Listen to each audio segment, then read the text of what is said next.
হে hi everyone, সবাই কেমন আছো? আশা করি সবাই খুব ভালো আছো আর আমিও ভালো আছি। বাট আমার সাথে আজকাল জানি না কেন এত খারাপ হচ্ছে, আসার সময় হাতটা কেটে গেল একদম। আর এটা হচ্ছে আমাদের গোপালনগর কালীবাড়ি, তোমরা আমার প্রত্যেকটা ব্লগে এটা দেখতে পারো। তো ব্রাইডের লোকেশনে চলে এসেছি, ব্রাইড তখনও এসেছিল না আর এখন চলে এসেছে আর মৌলি ওর চুলটা ক্রিম্পার করে দিচ্ছে। চলো এবার ব্রাইডের থেকে শুনে নিই ব্রাইড কেমন লুক চাইছে। তো ওর কাছ থেকে শুনে নেব কেমন কি লুক চাইছে। বলো কেমন চাইছো? ন্যাচারালের মধ্যে একটু জোরে বলো। একদম ন্যাচারালের মধ্যে একটু হ্যাঁ। সৌন্দর্যত্ব দেখতে লাগে। আচ্ছা, আর আইস কেমন করবে? একটু কালারফুল নাকি নিউডের মধ্যে? কালারফুল করলে কালারফুল।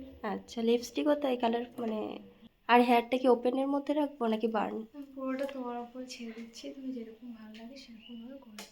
তোমরা ব্রাইডের থেকে কি বলেছে শুনতে পেয়েছো কিনা জানি না, আমি তোমাদেরকে বলে দিচ্ছি কারণ ব্রাইড খুবই আসতে বলছিল। ও চেয়েছিল একদম সিম্পল একটা লুক, একদম সিম্পল বলতে ওকে সিম্পলের মধ্যে যাতে খুব সুন্দর দেখতে লাগে সেরকম একটা লুক চেয়েছিল। তো হালকা বা ভারী বেস এরকম কিছু বলেনি, শুধু বলেছিল খুব বেশি হেভি করবে না, আমাকে সিম্পলের মধ্যে খুব সুন্দর করে সাজিয়ে দিও। আর যেহেতু ওর আই মেকআপটা কালারফুল চেয়েছিল, আমি সেরকমই করার চেষ্টা করেছি। তো দেখতে থাকো তোমরা লাস্ট পর্যন্ত, আশা করি তোমাদের সবার খুব ভালো লাগবে। আচ্ছা, তোমাদেরকে তো বলা হয়নি আজকে আমার ব্রাইডের লোকেশন কোথায়। আমার ব্রাইডের লোকেশন হচ্ছে আজকে গোপালনগর, আমার বাড়ি থেকে খুবই কাছে।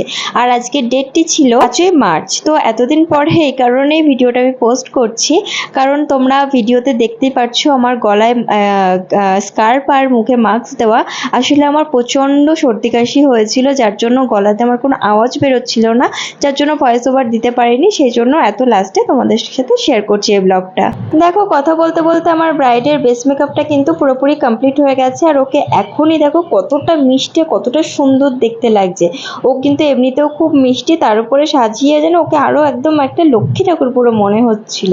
পুরো ফুল দিয়ে পুরো খোপাটাকে কভার করেছি আমি। আর এখনকার ভাইরাল একটা বার্ন মানে ফ্লাওয়ার বার্ন, যে গোলাপের ওই পাপড়িগুলো দিয়ে বার্ন করা হয়, তো ওটাও চাইনি বাট আমি ওকে করে দিয়েছিলাম, খুব সুন্দর লাগছিল ওকে দেখতে। আর দেখো এখানে কিন্তু পুরোপুরি রেডি হয়ে গেছে আর কতটা মিষ্টি লাগছে ওকে, তোমরাই জাস্ট দেখো। আমাকে কিন্তু কমেন্টে অবশ্যই জানাবে আজকে রিসেপশন ব্রাইডটা তোমাদেরকে কেমন লাগলো, অবশ্যই কিন্তু জানাবে। ভিডিও ক্লিপগুলো কিন্তু আমি খুব ক্লোজ থেকে নিয়েছি, দেখো বেসটা কতটা হালকা দিয়েছি, একদম কোনো ভারী বেস না। তো দেখে তো অবশ্যই তোমাদের জানাতেই হবে কেমন হয়েছে। আর তোমরা যদি এরকম সুন্দর সুন্দর মেকআপ আমার থেকে নিতে চাও তাহলে অবশ্যই আমার সাথে কন্ট্যাক্ট করবে 7365030357 এই নাম্বার। ডেসক্রিপশনটা একটু চেক করে নেবে, ডেসক্রিপশনে কিন্তু আমি আমার নাম্বারটা ওখানে আরেকবার দিয়ে দিয়েছি। ব্রাইডকে কমপ্লিট করার পর দুটো পার্টি মেকআপ ছিল, আর পার্টি মেকআপগুলোর ফাইনাল লুক তোমাদের সাথে শেয়ার করব, দেখে কিন্তু অবশ্যই জানিও কেমন লাগছে। আর এটা হচ্ছে ব্রাইডের ননদ, দেখো কতটা মিষ্টি সুন্দর দেখতে লাগছে। তারপর সমস্ত কাজ করে টোটো ধরে বাড়ি চলে আসলাম। আর আজকের পর্যন্ত ব্লগটা এখানেই, দেখা হচ্ছে নেক্সট কোনো একটি ব্লগ।